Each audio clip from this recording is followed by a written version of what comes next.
नमस्कार दोस्तों, स्वागत है आप सभी मित्रों का हमारे YouTube चैनल एएनएमई कॉर्नर में। सुबह के बज चुके हैं 9 और आप लाइव हैं हमारे YouTube चैनल एएनएमई कॉर्नर पर। कल एक बहुत ही बड़े शायर जिनका नाम राहत इंदौरी था का देवासान हो जाता है, जिससे पूरा भारत एकाएक स्तब्ध रह जाता है। राहत इंदौरी जो खास करके बड़े ही प्रेरणा स्रोत रहे हैं हमारे जैसे युवाओं का, जो ऐसे युवा जो संघर्षरत हैं उनके लिए बहुत सारी शायरी, बहुत ही कविताएं लिखा करते थे। तो इनको आप याद रखिएगा, काफ़ी प्रसिद्धि प्राप्त की उन्होंने शायरी में। और उन्होंने लिखा कि ना हम सफ़र ना हम नसी से निकलेगा, हमारे पाँव का कांटा है ये हम ही से निकलेगा। उनका मानना था कि अगर आप संघर्ष कर रहे हैं तो आप किसी के आपकी सहायता, आपकी संघर्ष में कोई हेल्प ज़रूर कर सकता है, लेकिन आपको जो जो मुकाम हासिल करना है वह स्वयं करना होगा, कोई दूसरा आपको नहीं करेगा। ठीक है, तो एक छोटी सी आप सभी मित्रों के साथ यूट्यूब पर श्रद्धांजलि देने के बाद हम अब अपने लाइव क्लास पर आएंगे। जी हाँ दोस्तों, आज हम बात करेंगे आप सभी दोस्तों से मॉडर्न इंडिया में। हम बात करेंगे आपसे सोशल रिफॉर्म के बारे में। सोशल रिफॉर्म कौन से रिफॉर्म जो 18वीं सदी में हो रहे हैं, 19वीं सदी में हो रहे हैं, कहाँ पर? पूरे भारत के क्षेत्र। तो सोशल रिफॉर्म की चर्चा हम करेंगे तो सबसे पहले हम बात करेंगे आपसे सोशल रिफॉर्म की सामान्य परिचय की। दूसरी हमारी आपसे बात होगी कि इस जो सोशल रिफॉर्म था इसका कारण क्या हुआ, किन कारणों की वजह से किया गया। और फिर हमारी बात होगी कि इस सोशल रिफॉर्म का स्वरूप क्या था, नेचर कैसा था। उसके बाद प्रमुख समाज सुधारक की बात करेंगे और उनके ऑर्गेनाइजेशन यानी संगठन की बात करेंगे। तो आइए सबसे पहले एक सामान्य परिचय की बात करते हैं। जब 17वीं 18वीं सदी हमारे पास चल रही थी, 19वीं सदी चल रही थी, तो आप देखेंगे पूरे भारत में अगर हम बात करें तो दो वर्ग आपके सामने नज़र आएगा। एक वर्ग होता है हिंदू और दूसरा है मोहम्मदान, दूसरा है मुसलमान मोहम्मदन। देखिए, दोनों वर्ग में लगभग रूढ़िवादिता बहुत तेज़ी से चरम पर थी, चाहे हिंदू हो या मुसलमान हो। आप देखेंगे कि जो हिंदू है ये छुआछूत, जाति प्रथा, जाति पात, भेदभाव, महिलाओं के शोषण और जो सती प्रथा जैसी चीज़ें हैं, बाल विवाह जैसी चीज़ें हैं, ये हिंदू प्रथा में हावी थी। जबकि वहीं आप मुस्लिम में भी देखेंगे, यहाँ पर भी महिलाओं की स्थिति बड़ी ही खराब हो रही थी। और इतना ही नहीं, महिलाओं की स्थिति के साथ ही साथ अगर आप देखेंगे तो इस मोहम्मदन धर्म में भी जो रूढ़िवादिता थी ये बहुत ही चरम पर पहुंच रही थी, और ये हमारे समाज के लिए चिंता का विषय बना हुआ था। यानी दोनों जगह जो हमारी आधी आबादी है, जो आधी आबादी का प्रतिनिधित्व करने वाली जनसंख्या है, जिन्हें महिला के नाम से जाना जाता है, फीमेल के नाम से जाना जाता है, इन महिलाओं का जो स्थिति थी, स्टेटस था, बहुत ही निम्न स्तर का था। तो आप देखेंगे इसी चीज़ का फ़ायदा उठाकर अंग्रेज क्या कह रहे हैं?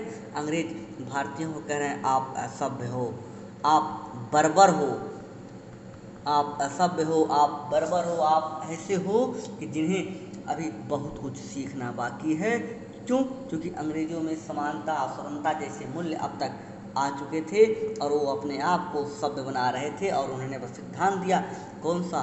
वाइट मैन बर्डन का सिद्धांत। और कहा कि जो सफ़ेद व्यक्ति हैं, जो सफ़ेद लोग हैं, इन लोगों पे आप भार हैं और इन लोगों का दायित्व है आपको एक सुधार किया जाए। सुधार, जो समाज सुधार थे, इसकी ये परिचय सामान्य था। अब देखेंगे तो जो एक बुद्धिजीवी वर्ग होता है भारत में, जब अंग्रेज उन्हें असभ्य कहते हैं, बर्बर कहते हैं, तो उन्हें बड़ी ही कष्ट होती है, बड़ी ही पीड़ा होती है। इसके जवाब में उन्होंने अपने समाज को, अपनी जो नैया थी उसे सुधारना चाहा, और इसी सुधार के समय उसका कारण क्या है? आप देखेंगे भारत में एक सोशल रिफॉर्म होता है। और दूसरी चीज़ अगर हम बात करें तो इन सुधार के कारण क्या हुए। अब कारणों की आपसे जैसे स्पष्टतः बात कर ली जाए, अब तक आपको एक मोटा समझ में आ गया कारण क्या होगी। इन्हीं बातों से निष्कर्ष के रूप में कारण आएगा। पहला कारण होगा कि अंग्रेज जो हमारे साथ थे जो राज कर रहे थे वो हमें नस्लीय भेदभाव कर रहे थे, जिसकी वजह से हमारे यहाँ सोशल रिफॉर्म की एक आग सी लगी। दूसरी जो हमारी धर्म में बुराइयाँ थी, जैसे आप देख रहे हैं इमेज कि एक औरत जो है आग में जलकर जान दे रही है, इसे सती प्रथा के नाम से जानते थे। ऐसी बुराइयाँ जिसमें एक पूरी जीवित शरीर ठीक ठाक अच्छी शरीर को जलाकर समाप्त कर लिया जाता था, वो भी एक समाज के एक रूढ़ी की वजह से, एक प्रथा की वजह से। ऐसे ही आप देखेंगे इस समय समाज में बाल विवाह बहुत तेज़ी से हावी था, जहाँ पर छोटे छोटे बच्चों के, जहाँ पर जो अभी ये नहीं समझ पाते थे विवाह जैसी चीज़ क्या होती थी, एक दूसरे का जीवन यापन करने के लिए बढ़ जाते थे। भले ही ये शादियाँ आपके 2-4 साल जैसे जब बड़े समझदार होते थे ये टूट जाया करती थी और इनकी पूरी कैरियर बर्बाद हो जाती थी। आज आप देख रहे हैं कि सरकार ने इसके लिए एक्ट लेकर आए हैं और इसी के लेकर आगे चलकर आप देखेंगे शारदा एक्ट आता है, जिसमें ये बताया गया कि बाल विवाह को रोका जाए, कम से कम इनकी शादी 12 वर्ष के बाद ही की जाए। तो ये थी सुधार के कारण। और आप देखेंगे अंग्रेज अपने आप को क्या कह रहे हैं कि हम श्रेष्ठ हैं, हम क्या हैं, श्रेष्ठ हैं, और आप क्या हैं, आप कुलीन, आप निम्न वर्ष हैं। ये अंग्रेजों ने जो भारतीय को एक चैलेंज दिया, उस चैलेंज के रूप में, प्रतिक्रिया के रूप में देखेंगे कि एक भारतीय में सुधार की एक लहर चलती है। आप देख रहे हैं ये प्रथा इस स्थिति में औरतों को रखा जाता था, जो हमारे यहाँ की महिलाएं थी, जो खास करके प्रथा बहुत ही हावी थी। मोहम्मदन मुस्लिम महिलाओं में अभी भी आप देखते होंगे, वो चाहे गर्मी हो ठंडी हो कुछ भी हो, लेकिन इतनी कठिन नियम है प्रथा के कि आपको चेहरा तक खोल नहीं सकती, आपकी सांस फूलने लगती। ये रीजन आप देखेंगे कि दमा के मरीज बहुत लोग इसकी वजह से हो जा रही हैं। तो ये थी हमारे समाज सुधार के कारणों में। अब इसका स्वरूप कैसा था, इसे भी हमें आपको यहीं पे बता देना उचित होगा कि इसका स्वरूप क्या था। स्वरूप की जब हम आपसे चर्चा करेंगे तो आप देखिए इसके स्वरूप की हम बात करें। इसका स्वरूप पहला यह मानवतावादी स्वरूप है कि यहाँ पर मानवता की बात की जा रही है। यहाँ पर जो सेंटर में है, जो केंद्र में है, वह मानव है और मानव को आधार बनाकर सारी बातें यहाँ पर की जा रही हैं। दूसरी बात, यहाँ पर तर्क वर्सेस आस्था का एक युद्ध होता है और इसमें तर्क वर्सेस आस्था में जो समाज सुधारक थे वो तर्क को वरीयता देते हैं और तर्क को अपना आधार बनाते हैं कि यानी जो तर्क है, तर्क के आधार पर बातें की जाएं और तर्क को ही वरिष्ठ रखा जाए। इसके बाद दूसरी चीज़ थी आधुनिकीकरण, यानी मॉडर्निटी पर फोकस कर रहे हैं ये लोग कि कैसे जो आधुनिक मूल्य हैं उन्हें समाज में कैसे, भारत के समाज में, भारत के राष्ट्र में कैसे स्थापित किया जाए, ये स्वरूप हो रहा है। तीसरी चीज़ अगर देखा जाए तो ये प्राच्यवादी स्वरूप में आएगा, यानी जो प्राचीन हमारे मूल्य थे, जो प्राचीन अच्छे मूल्य थे, उन अच्छे मूल्यों को पुनः जागर किया जाए, यानी जो हमारी जो बुराइयां आ गई हमारे समाज में उन्हें समाप्त किया जाए और पुराने प्राचीन मूल्यों को फिर से वापस लाया जाए। अगर क्षेत्र के आधार पर देखें तो क्षेत्र के आधार पर इसका स्वरूप नगरीय हो रहा है। सबसे पहले ये नगरों में ऐसे आंदोलन बड़े बड़े पैमाने पर उभर रहे हैं। ऐसे में आप देखेंगे कि क्षेत्र के आधार पर ये नगरीय हो रहा है। और जब अगर इसे पुनरुत्थानवादी जो स्वरूप की हमने बात की थी, उसमें आप देखेंगे 2 लोगों का नाम बड़ा ही महत्वपूर्ण आता है। एक है आपका दयानंद सरस्वती, फिर आपको मिलेगा हिंदू धर्म में विवेकानंद का नाम, और मोहम्मदन धर्म में आपको मिलेगा सैयद अहमद खान। तो ये एक ट्रेंड था जो दोनों तरफ दिख रहा था। अब देखिए जो इस स्वरूप में एक चीज़ और था, इसमें एक युद्ध चल रहा था इन लोगों के खिलाफ, एक युद्ध से बात छिड़ी हुई थी। जो सुधारक थे, जो समाज सुधारक थे, इनके पास 2 चैलेंज था, इनके पास 2 समस्याएं थी। पहला, इन्हें जो लड़ाई लड़नी थी, एक लड़ाई इनको खुद भारतीयों से लड़नी थी। वो भारतीय कौन? ऐसे भारतीय जो रूढ़िवादिता में विश्वास रखते थे, जो छुआछूत, कुप्रथा, मूर्ति पूजा, जातिवाद, बहुदेववाद, कर्मकांड, इस सब को धर्म से जोड़कर देखते थे और उसे धार्मिक रूप से सही मानते थे। वो ऐसे सुधारों को बिल्कुल अपनाने के पक्षधर नहीं थे। ऐसे में आप देखेंगे कि एक चैलेंज होगा क्या कि लोगों से, भारतीयों से भी एक बड़ा समाज सुधारकों को लड़ना पड़ा, समझाना पड़ा। यानी अंधविश्वास और वर्सेस तर्क की जो लड़ाई थी उसमें अंधविश्वासों की संख्या अधिक थी और तर्कवादियों की संख्या कम होती है। हमेशा आप ये चीज़ देखिएगा। लेकिन ये सत्य है कि भीड़ हमेशा नहीं जीतती। लोकतंत्र में भीड़ का शासन तो जरूर होता है, लेकिन भीड़ हमेशा नहीं जीतती। इसके बाद जो दूसरा युद्ध इन्हें लड़ना था, वो दूसरा युद्ध लड़ना था इन्हें अंग्रेजों से। अंग्रेजों से दूसरा युद्ध क्या लड़ रहे हैं? अंग्रेजों से ये देखेंगे औपनिवेशिक हमलों के खिलाफ लड़ाई कर रहे हैं। ये अंग्रेजी मानसिकता के खिलाफ लड़ाई रख रहे हैं। अंग्रेजी संस्कृति वर्सेस भारतीय संस्कृति का यहाँ युद्ध हो रहा है। और देखेंगे आप यहाँ पर अंग्रेजी कल्चर के खिलाफ हो रहा है। जैसे आप देखेंगे इसी की वजह से भारतीय आयुर्वेद को यहाँ बढ़ावा मिल रहा है, स्वदेशीकरण को बढ़ावा मिल रहा है। तो ये था समाज सुधारक का, समाज सुधारकों द्वारा जो अपनाए गए समाज सुधारक आंदोलन थे, उन आंदोलनों का एक छोटा सा स्वरूप। इतनी बातें स्पष्ट हुई तो अब तक हमने आपसे बात की क्या, भारत में समाज सुधारक की जो सामान्य परिचय था, जनरल इंट्रोडक्शन की, उसकी हमने बात की। फिर हमारी आपसे बात हुई कि कुछ ऐसे फैक्टर जो समाज सुधारक के मुख्य रूप से कारण के रूप में उभरे, उसकी बात की। और हमने बात की कि जो नेचर ऑफ जो सोशल रिफॉर्म थे, इसकी हमने बात की। अब हमें बात करना है कुछ प्रमुख समाज सुधारकों की, और जो समाज सुधारक ऐसे थे जिन्होंने एक बड़ा भारत में परिवर्तन लाने का प्रयास किया। सबसे पहले हम नाम लेंगे राजा राम मोहन राव का। ये एक आप नाम देख रहे होंगे। पहले इनकी विशेषता हम बता लेंगे, उसके बाद इनकी जो चर्चा थोड़ी सी है, इन चर्चा के बाद हम इन्होंने जो समाज सुधारक की जो संगठन बनाया उसकी बात करेंगे। देखिए, राजा राम मोहन राय का नाम जब आप लेते हैं तो आप ऐसे व्यक्ति का नाम ले रहे हैं जिन्होंने भारत में पहली बार समाज का सुधार करना शुरू किया था। और जो पहली बार कर रहा है उसे बहुत सारे कई पक्ष पे लड़ना होता है। यहाँ तक कि इनके बड़े भाई भी इनके ही बड़े विरोधी हो रहे थे। और जब उन्होंने सती प्रथा के लिए एक्ट लाने के लिए और अपराध के रूप में और एक्ट लाने के लिए बात करते हैं, तो इनके ही कुछ सहयोगी ने इसके विरोध में इनसे ज़्यादा संख्या जुटाकर कहते हैं कि यह सही है। लेकिन यह समय है कि ऐसे विरोध को नहीं देखा गया और फिर इनके जो तर्क थे, इनके तर्क की वजह से ऐसे विरोध के लिए एक कानून लेके आया गया और सती प्रथा का 1829 में अंत किया गया। अब दूसरी चीज ये है राजा राम मोहन राय। इनका जन्म होता है 1774 में। कहाँ पर ये हो रहा है? बंगाल प्रांत में, वही बंगाल जो आज जो पश्चिम बंगाल का हिस्सा है। इन्हें नव जागरण का अग्रदूत कहा जाता है। जैसा कि हमने बताया आपको, क्या ये पहले समाज सुधारक हैं, इसी वजह से आप देखेंगे इन्हें नव जागरण का अग्रदूत भी कहा जा रहा है। इसके बाद एक और इन्हें नाम दिया जाता है, ये आधुनिक भारत के प्रथम नेता कहे जाते हैं। हमारे आधुनिक भारत के प्रथम नेता हैं और साथ ही साथ ये पत्रकारिता के जनक भी हैं। ये पत्रकारिता के जनक हैं, आधुनिक भारत के निर्माता हैं, प्रथम समाज सुधारक हैं और नव जागरण के अग्रदूत हैं। ये सब उपलब्धियां इन्हें दी जा रही है। और ये एक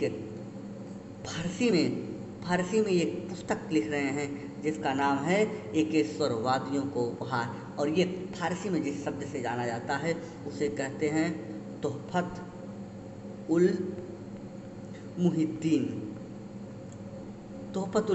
नामक की किताब लिखते हैं, जिसका जो रूपांतरण है वो हिंदी में उसे कहा गया है एकेश्वरवादियों के लिए एक उपहार। यानी ये एकेश्वरवाद को बढ़ावा देते हैं। इनका मानना है कि ईश्वर एक है। ये चाहे हिंदू हो, चाहे मुसलमान हो, चाहे सिख हो, ईसाई हो, जो अलग अलग पूजा कर रहे हैं, इन सबके जो गॉड हैं, जो ईश्वर हैं, वो केवल एक है और इसी ईश्वर की सब पूजा करना चाहिए। अब देखिए 1833 का समय है। 18 बड़ी छोटी सी आयु में, बहुत ज़्यादा उम्र नहीं इनकी थी, 1833 की आयु में इनकी मृत्यु होती है। और मृत्यु कहाँ होती है? आप इसके थोड़ी सी सीक्वेंस आप देखें। समय है 1816 का। ये 1816 में इन्होंने हिंदू कॉलेज की स्थापना की। हिंदू कॉलेज की स्थापना कर रहे हैं और ये इसका उद्देश्य था कि जो पाश्चात्य शिक्षा है, जो वेस्टर्नाइज्ड कल्चर है, इसको बढ़ावा दिया जाए भारत में। क्यों? क्योंकि ये उनका मानना है, ये समानता पर की वैल्यू पर टिकी हुई है, ये आपकी स्वतंत्रता के वैल्यू पर टिकी है, ये बंधुत्व के वैल्यू पर टिकी हुई है। अतः उन्हें हिंदू कॉलेज की स्थापना करते हैं, किस उद्देश्य से? पाश्चात्यवाद, पाश्चात्य शिक्षा को बढ़ावा देने के लिए।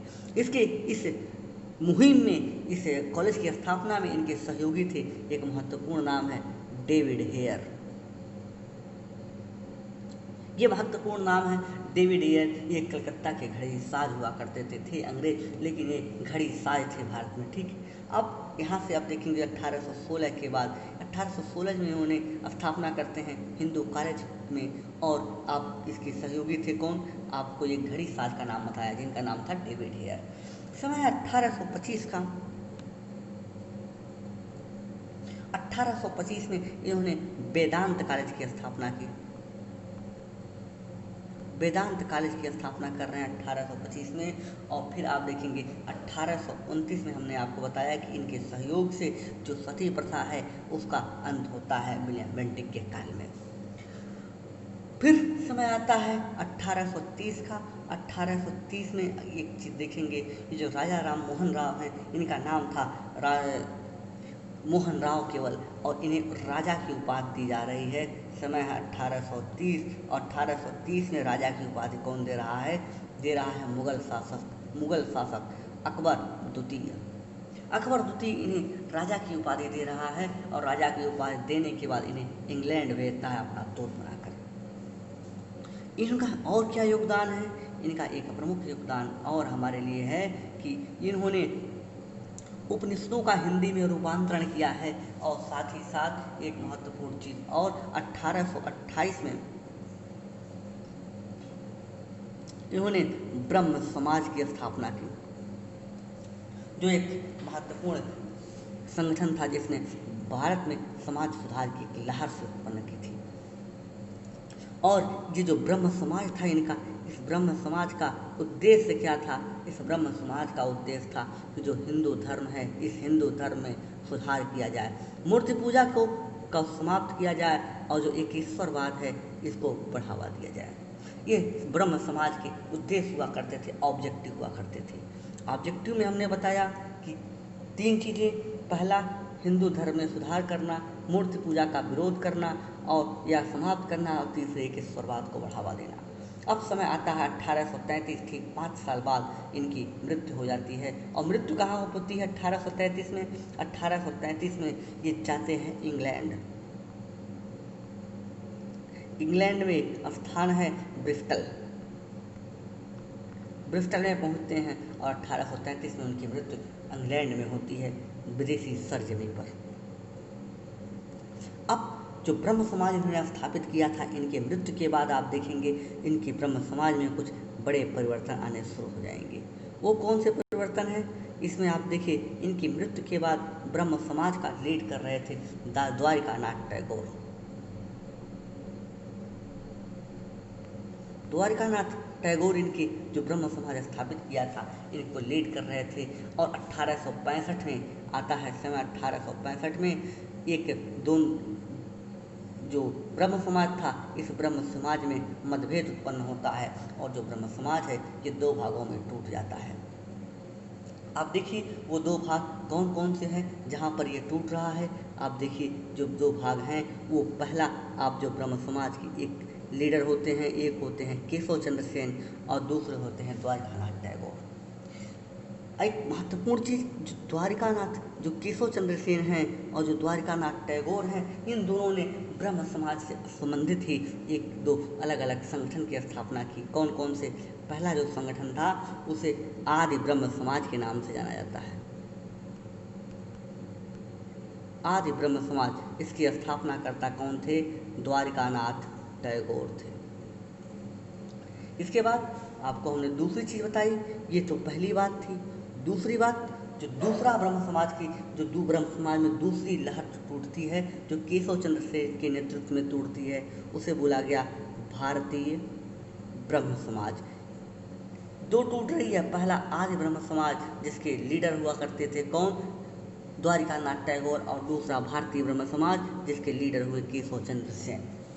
अब जो केशव चंद्र सेन की जो शाखा है यह भी आगे जाकर एक भागों में और टूट जाती है, इससे निकलकर एक भाग और बनता है जिसका नाम था साधारण ब्रह्म समाज। और जो साधारण ब्रह्म समाज है इसके जो लीडर हैं, नेता है, वो आनंद बसु थे, आनंद मोहन बसु। तो ये थी डिटेल आपके ब्रह्म समाज के बारे में। ब्रह्म समाज के बाद एक महत्वपूर्ण और योगदान हमें देखने को मिलता है, वो है हमारे स्वामी सच्चिदानंद के बारे में या स्वामी दयानंद सरस्वती के बारे में। स्वामी दयानंद सरस्वती जो आपको इमेज में दिख रहे हैं, इनका क्या योगदान था हमारे समाज सुधार में। इन्होंने एक महत्वपूर्ण संगठन की स्थापना की जो आज भी चल रहा है, जिसका नाम था आर्य समाज। इन्होंने पाश्चात्य जो प्रभाव थे, जो ब्रिटिशर थे, जो अंग्रेज थे, उनकी प्रतिक्रिया के लिए इन्होंने प्रतिक्रिया स्वरूप इन्होंने जो पुनरुत्थानवादी, जिन्होंने सबसे पहले अपने पुराने धर्मों में देखा और वेदों की ओर देखा कि वेदों में जो वैल्यू दिए गए हैं उस वैल्यू को लागू करने के लिए इन्होंने प्रयास किया और इन्होंने कहा कि वेदों की ओर लौटो। और वेदों की ओर लौटने का तात्पर्य था कि जो वेद में जो बातें कही गई हैं उन बातों को आप लागू करें, उन बातों को आप अपनाएं। अब इनके बारे में थोड़ी सी अगर बेसिक बात करें तो इनका मूल नाम, जो बचपन का नाम था, इनका नाम था मूल शंकर। जो दयानंद सरस्वती हैं उनके बचपन का नाम मूल शंकर है। और देखेंगे इनका जन्म 1824 में हो रहा है। कहाँ पर? गुजरात में। और दूसरी चीज़, इन्हें भारत का मार्टिन लूथर कहा जाता है। मार्टिन लूथर किंग जो एक बड़े मशहूर हुए पूरे विश्व में, और इन्हें जो दयानंद सरस्वती हैं इन्हें भारत का मार्टिन लूथर किंग के नाम से जाना जाता है। इतनी बातें अस्पष्ट हो। और देखिए 1863 में इन्होंने झूठे धर्मों की खंडनी पताका फहराई थी और 1863 के बाद ही ये पहली बार स्थापित करते हैं 1875 में आर्य समाज, जिनके कारण इन्हें हमारे समाज सुधारक में एक बड़े मील का पत्थर काम में आया। 1874 में, एक साल पहले स्थापित करने के पहले, इन्होंने एक ग्रंथ निकाला जिसका नाम था सत्यार्थ प्रकाश। सत्यार्थ प्रकाश नामक इन्होंने एक ग्रंथ निकाला। और साथ ही साथ आप देखेंगे जो ईसाई मिशनरी थे, जब वो धर्मांतरण करवा रहे थे, जिनके धर्मांतरण के विरोध में इन्होंने एक आंदोलन चलाया जिसका नाम था शुद्धि आंदोलन। इस आंदोलन में हो क्या रहा था? इस आंदोलन में ऐसे हिंदुओं को पुनः हिंदू बनाया जाता था जो धर्म बदलकर किसी अन्य धर्म को स्वीकार कर लिए थे। ये था महत्वपूर्ण योगदान किसका? ये महत्वपूर्ण योगदान था हमारे प्रमुख सुधारवादी स्वामी दयानंद सरस्वती का। दयानंद सरस्वती के बारे में हमने आपसे क्या बताया? हमने बताया कि ये इनका वेदों की ओर लौटो ने नारा दिया, इन्होंने सत्यार्थ प्रकाश चलाया। और देखिए इन्होंने जो आर्य समाज की स्थापना की 1875 में, ये भी आपको जानना है। और इस आर्य समाज का जो हेडक्वार्टर था ये कहाँ था? ये था मुंबई में। और इसका ऑब्जेक्टिव क्या था? वैदिक धर्मों की पुनर्स्थापना करना, यानी जो पुराने वैदिक धर्म है उसे फिर से आप चालू किया जाए, लागू किया जाए, पुनः उसका पुनरुद्धार किया जाए। ये आपकी कल्पना थी हमारे स्वामी दयानंद सरस्वती की। दयानंद सरस्वती ने जब शुद्धि आंदोलन चलाया तो उसने पुनः भारतीयों, जो पुराने जो ऐसे हिंदू थे जो किसी दूसरे धर्म को स्वीकार की, उन्हें वापस लाया। आगे चलकर देखेंगे इनका भी जो आंदोलन है दो भागों में बढ़ जाता है। एक भाग में आप देखेंगे लाला हंसलाल हैं, इन्होंने इनके वैल्यू से थोड़े से हटकर इन्होंने एंग्लो या पाश्चात्य संस्कृति को बढ़ावा देते हैं और एक दयानंद एंग्लो कॉलेज की स्थापना करते हैं। और कहाँ कर रहे हैं? ये लाहौर में कर रहे हैं। और इनके साथ एक दूसरा प्रमुख और जो इनके विरोधी हैं, जो कहते हैं कि हम पुनरुत्थानवादी को ही बढ़ावा देंगे, ये स्थापित करते हैं गुरुकुल विश्वविद्यालय की। और कौन है? ये हैं स्वामी श्रद्धानंद। इनका नाम आपको कई बार सामने मिलेगा।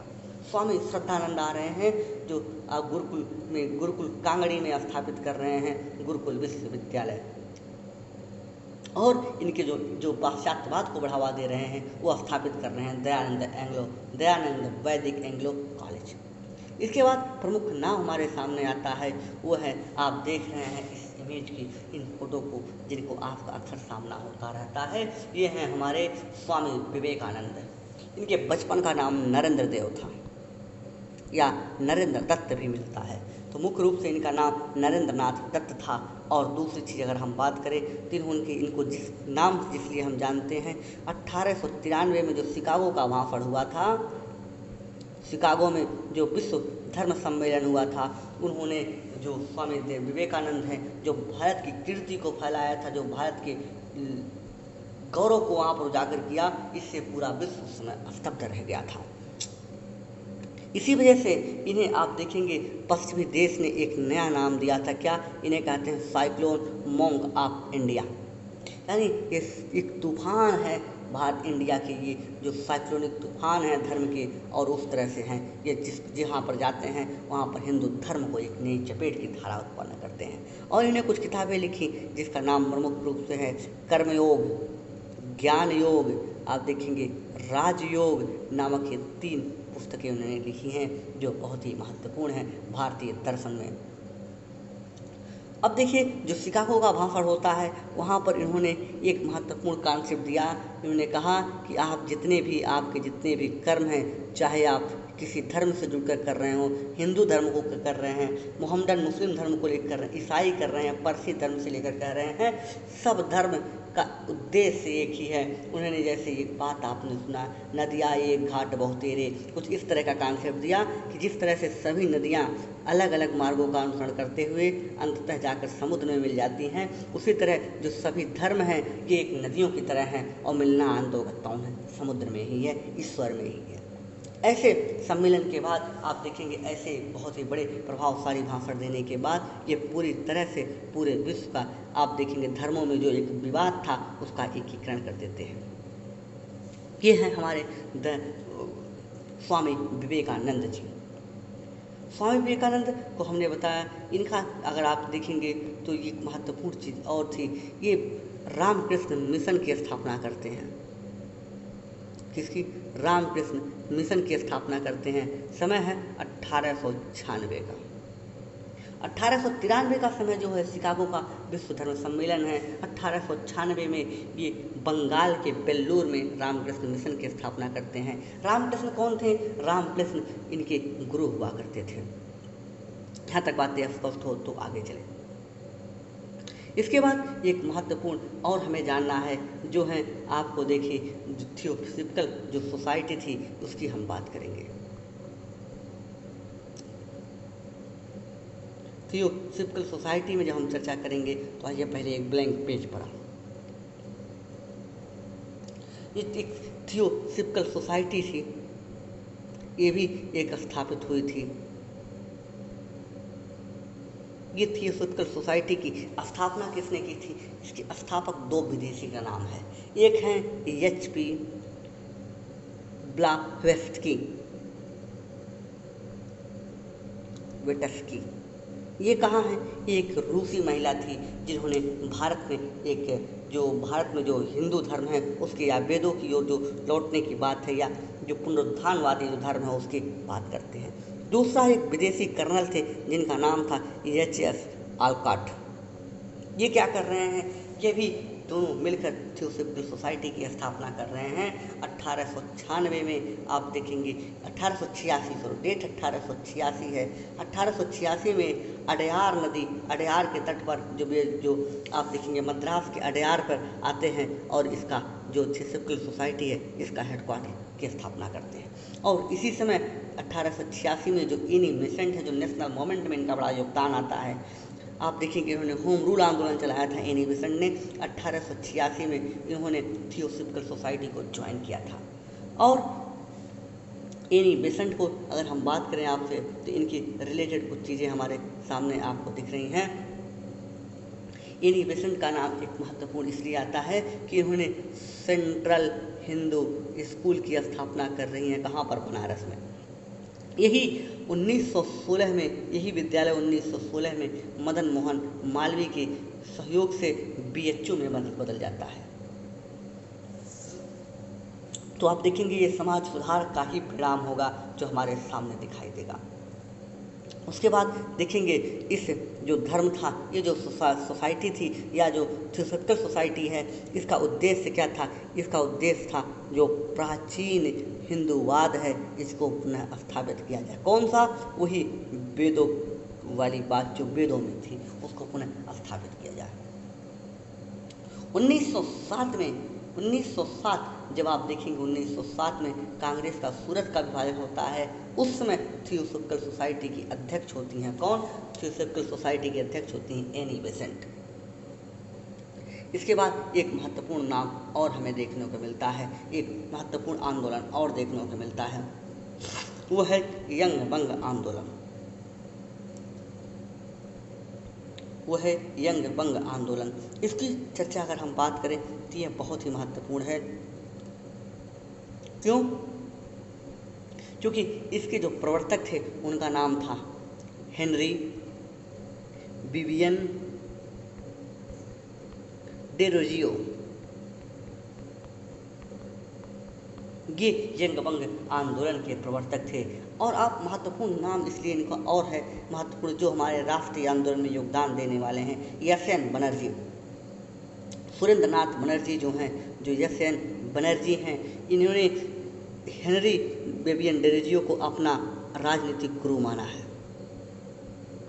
और उन्होंने कहा कि आधुनिक जो सभ्यता है उनके अग्रदूत हैं, आधुनिक सभ्यता के अग्रदूत के रूप में हैं, इसलिए ये बहुत ही महत्वपूर्ण है। तो आइए इतने की पहले हम पीपीटी देख लेते हैं, फिर हम इससे आगे आपसे बात करेंगे। देखिए, सामाजिक धार्मिक सुधार में हमने बात की कि सामान्य परिचय की हमने आपसे डिटेल में चर्चा की, इनके कारणों की बात की और स्वरूप की और प्रमुख संगठन की चर्चा हमारी चल रही है। तो देखिए, सामान्य परिचय में हमने आपको बताया कि जो हिंदू धर्म है और मुस्लिम दोनों में छुआछूत, जाति प्रथा, भेदभाव, पर्दा प्रथा, महिला स्थितियों की बड़ी स्थिति डैमेज थी। इस पर बहुत ही बड़ा भारत में एक कुप्रथाएँ थी जिसको चैलेंज करते हुए फ़ायदा उठाकर अंग्रेज़ों ने हम लोगों को असभ्य या बर्बर कहा, जिसकी वजह से बुद्धिजीवी वर्ग को बड़ा ही कष्ट उत्पन्न हुआ और इसी कष्ट की वजह से वो एक सोशल रिफॉर्म को लेकर आते हैं, एक चैलेंज को स्वीकार करते हैं और भारत में सोशल रिफॉर्म की बात करते हैं। दूसरी हमें जो बात करनी थी ये सुधार के आंदोलन के कारणों पर, तो सुधार के आंदोलन के कारणों में हमने आपसे बात की कि जो अंग्रेज़ों ने नस्ली हमले किए थे ये एक प्रमुख कारण था। धर्म में जो बुराइयां थी, सती प्रथा थे, बाल विवाह थे, अंधविश्वास थे, ये एक सुधार की जो इच्छा थी इसकी भी बात थी। तीसरी में महिलाओं के जो शिक्षा के अवसर थे बहुत ही कम थे, महिलाओं के जो अधिकार थे सामाजिक वो बड़े कम थे, राजनीतिक अधिकार तो बिल्कुल इस समय नहीं उनको मिल रहे हैं। और देखेंगे अंग्रेज़ों ने स्वयं को श्रेष्ठ बताया, तो जो श्रेष्ठता का एक भाव अंग्रेज़ों में उत्पन्न हुआ, जिसको हमें जो प्रतिक्रिया हम देना चाहते थे कि हम भी श्रेष्ठ हैं, हम नीच नहीं हैं, तो इसके कारण एक रिफॉर्म हमारे अंदर उत्पन्न हुआ और हमने अपने पुरानी चीज़ों में झांकना शुरू किया और यही परिणाम था कि हमने वेदों की ओर झांका और वेदों में हमने देखा कि इनसे बड़े मूल्य हमारे पास उपलब्ध थे हमारे इतिहास में। तो हमने कहा कि आप वेदों की ओर लौटिए और वेदों को देखिए।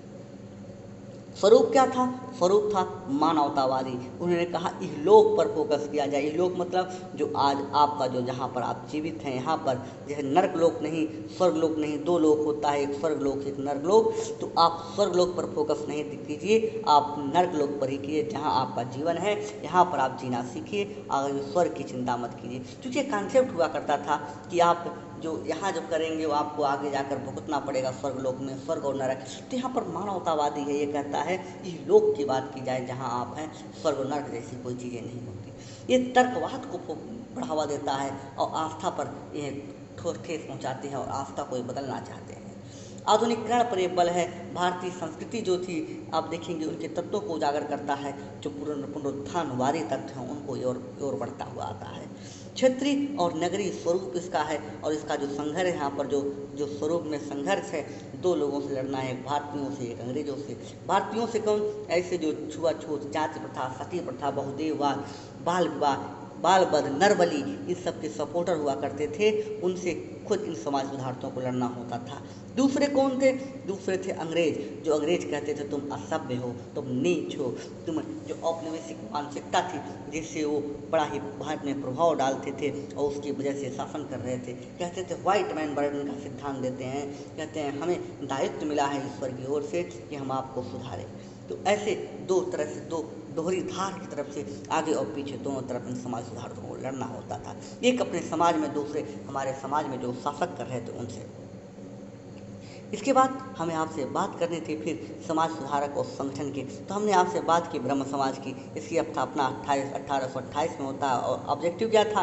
राजा राम मोहन राय के अनुसार हिंदू धर्म के में सुधार किया जाए और एक ईश्वरवाद का बढ़ावा दिया जाए, मूर्ति पूजा को समाप्त किया जाए। राजा राम मोहन राय इसके ब्रह्म समाज के स्थापक थे। 1828 में इसकी स्थापना करते हैं। 1833 में इनकी मृत्यु होती है और इसका नेतृत्व मृत्यु के बाद उठाते हैं द्वारकानाथ टैगोर। लेकिन 1865 में ब्रह्म समाज में संकट उत्पन्न होता है। दो भागों में ये पूरी खड़ी बढ़ जाती है। एक का लीड कर रहे हैं द्वारकानाथ टैगोर, इन्होंने अपने नेतृत्व में आर्य ब्रह्म समाज की स्थापना की। और दूसरा भाग कर रहे हैं केशव चंद्र सेन, ये बड़े ही उदारवादी हुआ करते थे। और इन आप दूसरे भाग को देख रहे हैं केशव चंद्र सेन, इन्होंने भारतीय ब्रह्म समाज की स्थापना करते हैं 1872 में। आगे चलकर भारतीय ब्रह्म समाज भी एक शाखा अलग होकर निकलती है जिसका नाम था साधारण ब्रह्म समाज। और इसके जो प्रवर्तक थे या इसको जो आगे बढ़ाने वाले हैं आनंद मोहन बसु थे। तो इतनी बातें आपको ब्रह्म समाज से रिलेटेड जाननी थी। लेकिन एक महत्वपूर्ण ही पर्सनालिटी आपके सामने दिख रही है, राजा राम मोहन राय, जिसकी हमने आपसे चर्चा की थी। उनके बारे में आपको क्या जानना होगा? तो उनके बारे में आपको जानना होगा ये कि ये प्रथम समाज सुधारक थे। इनके नव जागरण का अग्रदूत इन्हें कहा जाता है। आधुनिक भारत के प्रथम नेता हैं, पत्रकारिता के जनक हैं। 1833 में इनकी मृत्यु इंग्लैंड के ब्रिस्टल में हो रही है। ये एक ईश्वरवादियों के उपहार नामक एक फारसी में पुस्तक लिखी जिसका नाम था तोहफत उल मुहद्दीन। इतनी चीज़ें आपको यहाँ जाननी है। 1825 में वेदांत कॉलेज की स्थापना करते हैं। 1829 में सती प्रथा का अंत इन्होंने करने के लिए कानून लाने में सहयोग करते हैं। 1830 में अकबर ने इन्हें राजा की उपाधि दी और इसी वजह से मोहन राय को राम मोहन राय को राजा राम मोहन राव के नाम से जाना जाता था।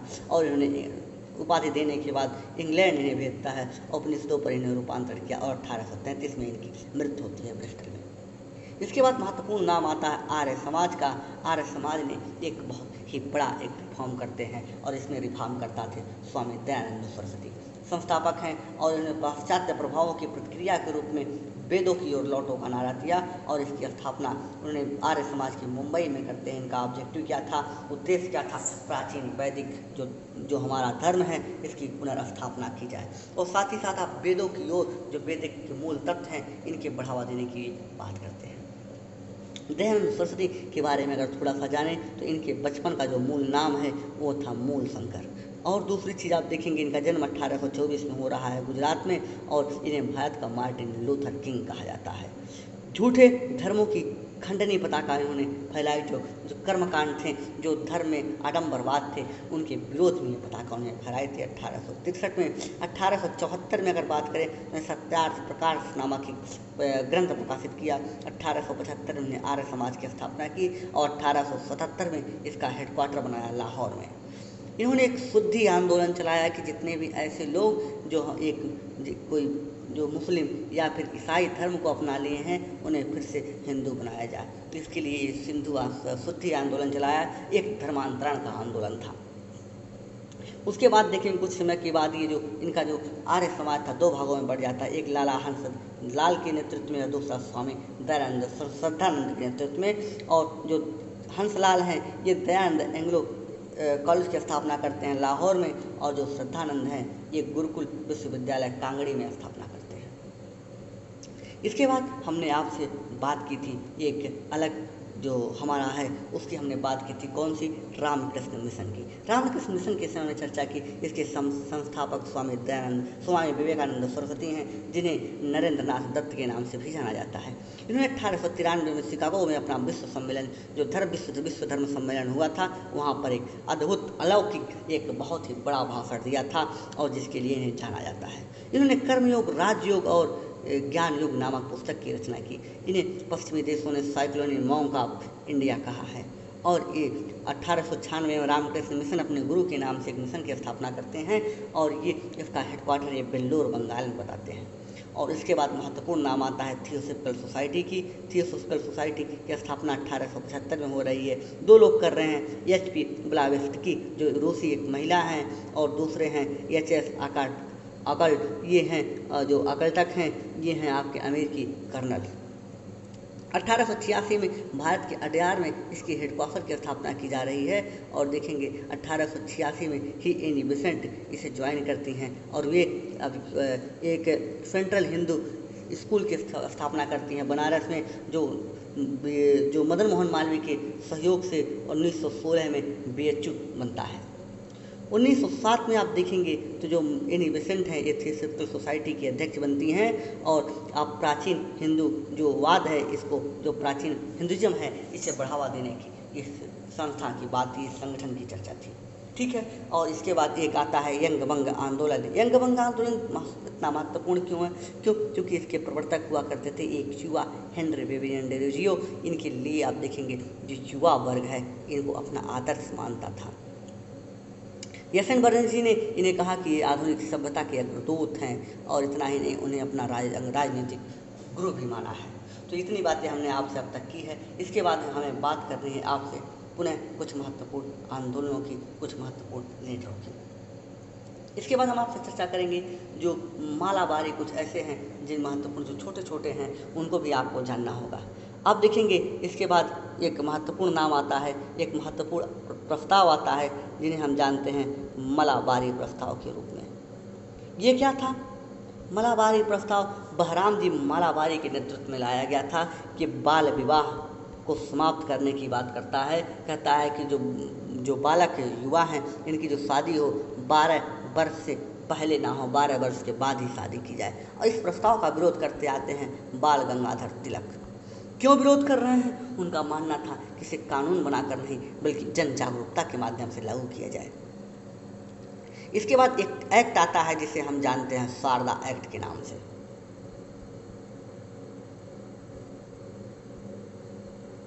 शारदा एक्ट के नाम से जानते हैं ये शारदा एक्ट आ रहा है 1929 में और इसको लाने का जो योगदान है, जो सबसे ज़्यादा प्रयास करने वाले थे उनका नाम था हरविलास शारदा और इन्हीं के नाम से शारदा एक्ट लाया गया। और ये था बाल विवाह निषेध कानून और इसमें कहा गया कि जो पुरुष होंगे, जो मेल होंगे, जो लड़के होंगे इनकी 18 साल और जो फीमेल होंगी इनकी 14 साल के बाद ही शादी की जाएगी। कुछ महत्वपूर्ण और आपको मिलेंगे जो समाज सुधार कर रहे थे और संस्थाएं स्थापित थीं। इनमें एक नाम आपको मिलेगा ज्योतिबा फुले का। ज्योतिबा फुले ने सत्य शोधक समाज की स्थापना की थी और ये कहाँ पर? ये महाराष्ट्र में की थी। उसके बाद आप देखेंगे एक महत्वपूर्ण नाम और आपको मिलेगा, वो है आत्मसम्मान आंदोलन। आत्मसम्मान आंदोलन चल रहा है कहाँ पर? ये चल रहा है तमिलनाडु में और इसके लीडर कौन हैं? रामास्वामी नैयर हैं इसके लीडर। इसके बाद आप देखेंगे थोड़ी सी बात अब तक हिंदू आंदोलनों की, अब हम बात करेंगे कुछ मोहम्मदन आंदोलनों की। जो मुस्लिम धर्म था, क्या इस जो सुधार था इससे अछूता था? जी नहीं, यहाँ पर भी मुस्लिम धर्म में भी बड़े आंदोलन चल रहे थे। आप देखिए सबसे पहले आप महत्वपूर्ण सर सैयद अहमद की हम बात कर लें। सर सैयद अहमद 1838 से लेकर 1857 तक ये अंग्रेज़ों के बहुत बड़े सपोर्टर हुआ करते थे, अंग्रेजी सरकार के भक्त हुआ करते थे अगर हम कहें। 1875 में ये स्थापित करते हैं अलीगढ़ एंग्लो मुस्लिम स्कूल की और यही एंग्लो मुस्लिम स्कूल आप देखेंगे 1920 में जाकर अलीगढ़ यूनिवर्सिटी के रूप में सामने आता है, अलीगढ़ विश्वविद्यालय बनता है। इस अलीगढ़ आंदोलन, इस आंदोलन को कहते हैं अलीगढ़ आंदोलन। अलीगढ़ आंदोलन में जिनका ऑब्जेक्टिव था कि जो पाश्चात्यवाद है इस पाश्चात्यवाद को बढ़ावा दिया जाए और साथ ही साथ देखेंगे जो विदेशी वैल्यू हैं इन वैल्यूओं पर ये फोकस करते थे। विदेशी वैल्यू कौन से? समानता, स्वतंत्रता, पर्दा की समाप्ति, इस सब को फोकस करते हैं। यानी जो रूढ़िवादिता थी मुस्लिम धर्म में, उसे समाप्त करने की बात करते हैं। इन्होंने अपने विचार का जो प्रसार किया एक महत्वपूर्ण पत्रिका और एक किताब के नाम से किया, जिसका नाम था तहजीब उल अखलाक। ये उनकी किताब थी जिसके माध्यम से अपने विचारों का ये प्रसार करते हैं। क्या यहीं पे बात समाप्त हो जाती है? जी नहीं दोस्तों, इसके बाद भी आप देखेंगे यहाँ पर अन्य अलग अलग भी कई सुधारक हो रहे हैं। कुछ सुधारक तो ऐसे हो रहे हैं जो सर सैयद अहमद के विरोध में आ रहे हैं, और कुछ ऐसे हो रहे हैं जो एक मध्यम मार्ग अपना रहे हैं। इसमें आप देखेंगे एक अहमदिया आंदोलन हो रहा है, एक अहमदिया आंदोलन हो रहा है। इसके जो लीडर थे ये थे मिर्जा गुलाम अहमद।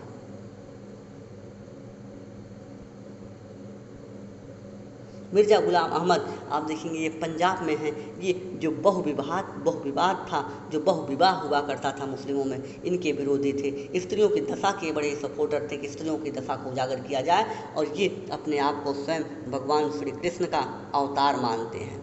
अभी आप देखें आज भी जन्माष्टमी का एक जो त्यौहार है वो भी मनाया जाएगा संतों के द्वारा। तो ये भगवान श्री कृष्ण का स्वयं को अवतार मानते थे। बस लंबी क्लास नहीं होगी, थोड़ी सी 1 घंटे से कम ही क्लास होगी, बस 5-7 मिनट में हम चीज़ें कवर कर लेंगे पूरी। तो ये थे आपको सर सैयद अहमद और अहमदिया आंदोलन। इसके बाद एक और महत्वपूर्ण आंदोलन हुआ देवबंद। ये जो देवबंद आंदोलन है, इसके जो प्रवर्तक हैं इनका नाम था मोहम्मद कासिम ननौतवी। ये क्यों महत्वपूर्ण है? क्योंकि इसके 2 लीडर हैं, एक ये हैं और दूसरे हैं रशीद अहमद गागोही। आप देखिए ये आंदोलन चलाया गया था सहारनपुर वाले हिस्से में। ये क्या थे? ये थे अलीगढ़ आंदोलन के विरोधी। अलीगढ़ आंदोलन पाश्चात्यवाद को बढ़ावा दे रहा था। ये बात करते हैं अपने धार्मिकता को बढ़ावा देते हैं। कहते हैं हम मुस्लिमों में ये चाहते हैं कि जो धार्मिक शिक्षा है उसकी बढ़ावा दिया जाए।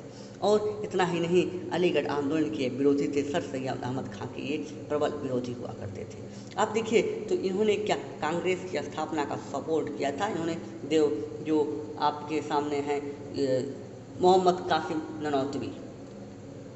इसके बाद एक महत्वपूर्ण आंदोलन और चलता है जो ईसाई धर्म था। वहाँ पर आप देखेंगे रहनुमाई माजदायन सभा की स्थापना होती है, और इस सभा में आप देखेंगे जो स्थापना करने वाले हैं उनमें 3 नाम महत्वपूर्ण मिलते हैं जिन्हें आपको याद रखना होगा। पहला है दादा भाई नौरोजी का, वही दादा भाई नौरोजी जिसने पहली बार भारत में राष्ट्रीय आय की गणना की थी। दूसरा नाम मिलता है आपको फरदौन जी का, और तीसरा नाम है SS बंगोली। ये 3 नाम हैं जिन्होंने ईसाई धर्म में सुधार करने का प्रयास किया था और एक बड़े स्तर पर सुधार किए थे। ठीक है, तो आइए इतनी बातें हमने की, आइए इन सब का हम PPT देख लेते हैं एक बार फिर से। आपके सहयोग से पूरी PPT को कंप्लीट करेंगे। यहाँ तक हमारी आपसे बात हुई थी कि जो अहमदिया आंदोलन से हमें बात करनी है कि मालावारी प्रस्ताव क्या था। मालावारी प्रस्ताव हमने बताया कि बहराम जी मालावारी के नेतृत्व में आया था और यह बाल विवाह को समाप्त करने की बात करता है, और इसमें कहा गया कम से कम आयु 12 वर्ष रखी जाएगी। उसके बाद बाल गंगाधर तिलक ने इस प्रस्ताव का विरोध किया था। ये हमने बात की। शारदा एक्ट की हमने बात की, 1929 में लाया गया था।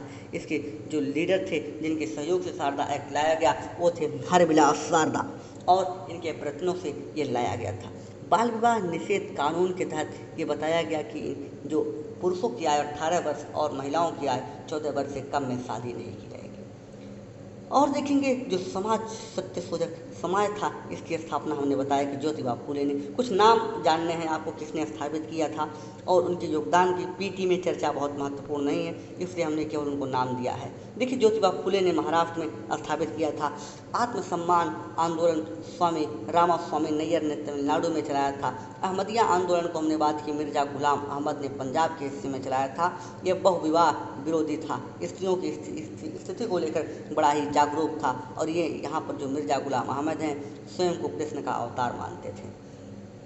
ये महत्वपूर्ण चीज़ें आपको यहाँ से जाननी थी। इसके बाद हमने बात की थी सर सैयद अहमद के बारे में, अहमद खां के बारे में। और ये 1838 से लेकर 1857 के बीच कंपनी के वक्त हुआ करते थे। 1875 में इन्हें एंग्लो मुस्लिम स्कूल की स्थापना अलीगढ़ में की और ये 1920 में जाकर अलीगढ़ यूनिवर्सिटी में बदल जाता है।